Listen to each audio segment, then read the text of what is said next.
I have failed my daughter. I have failed her. I don't even deserve to be called a mother. What kind of mother am I? If I could turn back the hands of time, I would, but it's too late. I should have done better. I should have seen the signs. I should have known.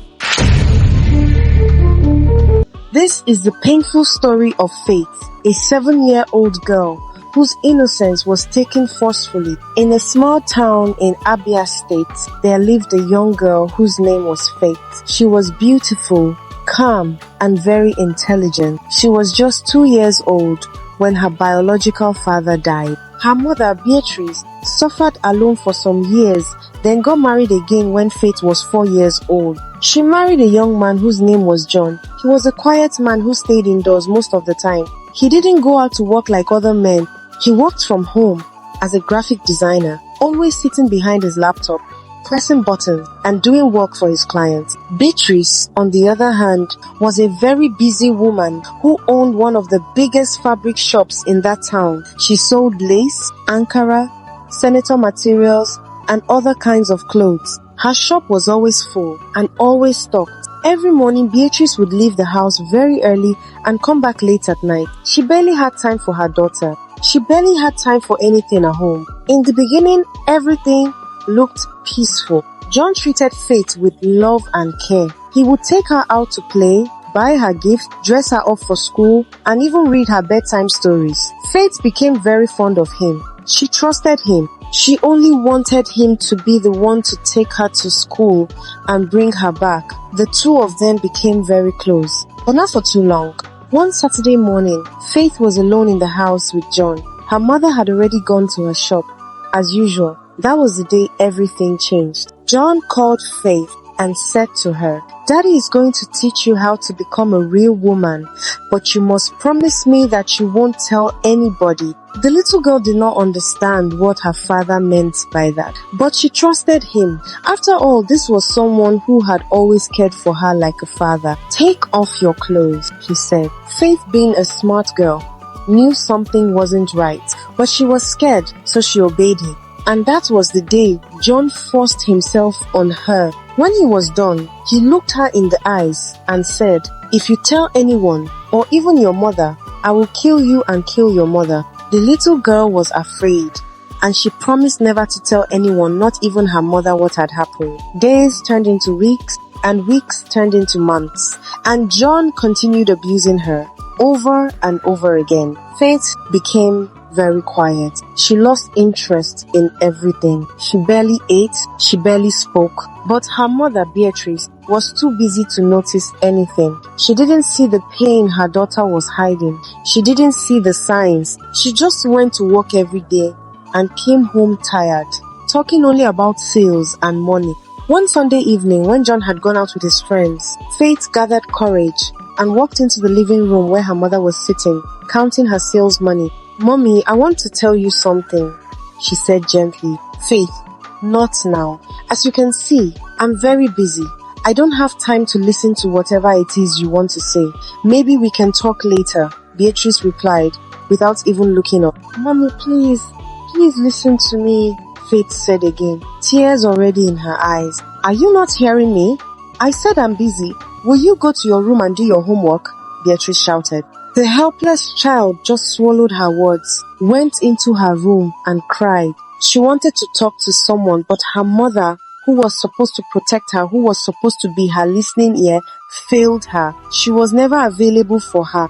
The little girl, who was doing well in school, started failing. Her grades dropped badly. She became completely withdrawn. She would come to school and sleep throughout the lesson. She looked tired, scared, and empty. One day, her teacher noticed. "Faith, what is it, my dear? Is something bothering you? You can talk to me," the teacher said softly. Faith opened her mouth to speak. She wanted to tell her everything, but then her stepfather's voice flashed through her mind. "If you tell anyone, I will kill you and kill your mother." She quickly kept quiet.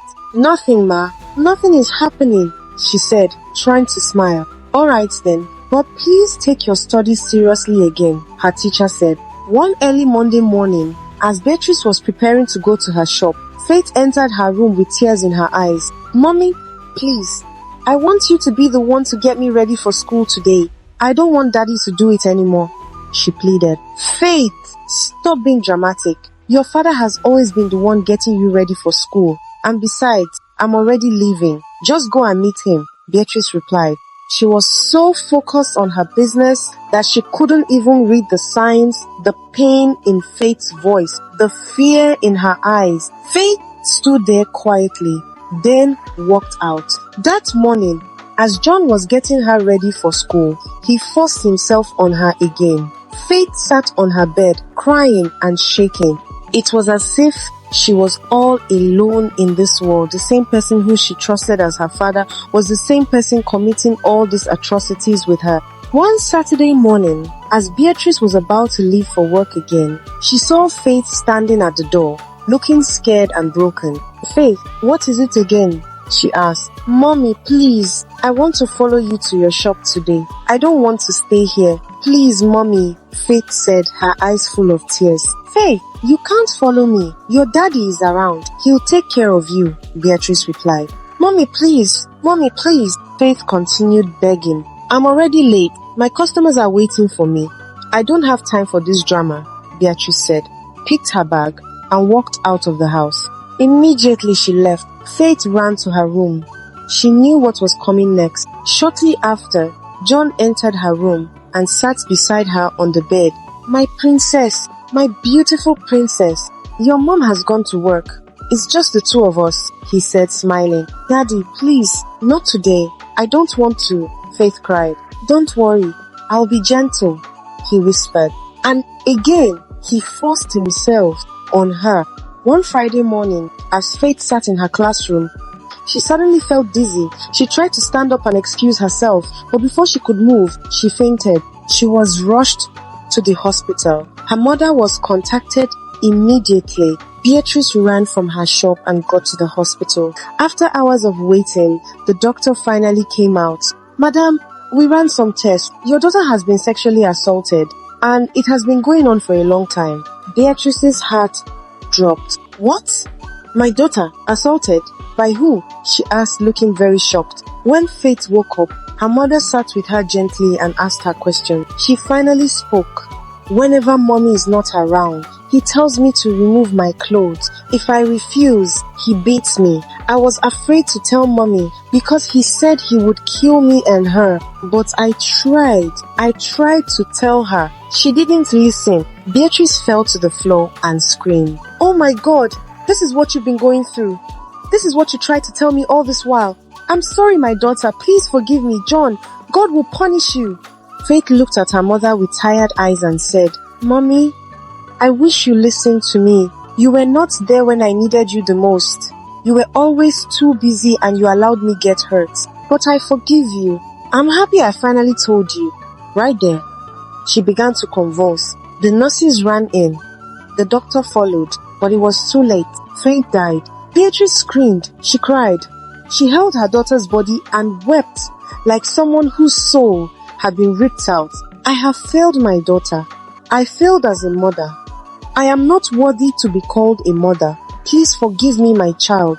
John was arrested that same day, and he was charged with defilement and unlawful sexual assault of a minor, and was sentenced to life imprisonment under section 218 of the Criminal Code. Faith School conducted a candle night for her, and that was how a girl who was once bubbly, cheerful, and intelligent was no more. All because of the carelessness of the mother who was too busy to listen. To every mother out there, please pay attention to your child. No matter how busy you are, always take time to look into their eyes, watch their body language, listen to their tone, know when they want to say something important. Don't wave them off. Don't tell them later, because sometimes that later might be too late. A mother is not just the one who cooks. A mother is the one who protects, the one who listens, the one who knows when her child is not okay, even when the child says, I'm fine. Also, let us teach our children, educate them early, tell them what is right and what is wrong. Let them know that it is not everyone that touches them out of love. Teach them how to speak up. Teach them how to defend themselves. The world is no longer safe. What we don't teach them at home, they may never learn. And to every child out there, please don't keep silent. No matter how scared you are, no matter who the person is, if someone is doing something bad to you, speak out. Tell your mother, tell your father, tell your teacher. Keep talking until someone listens to you. Your voice can save your life. Hi guys, thank you for watching this story. I really hope you enjoyed it. If you did, please don't forget to subscribe, drop a comment, and share with someone who loves good storytelling. I'll see you in the next one. Bye.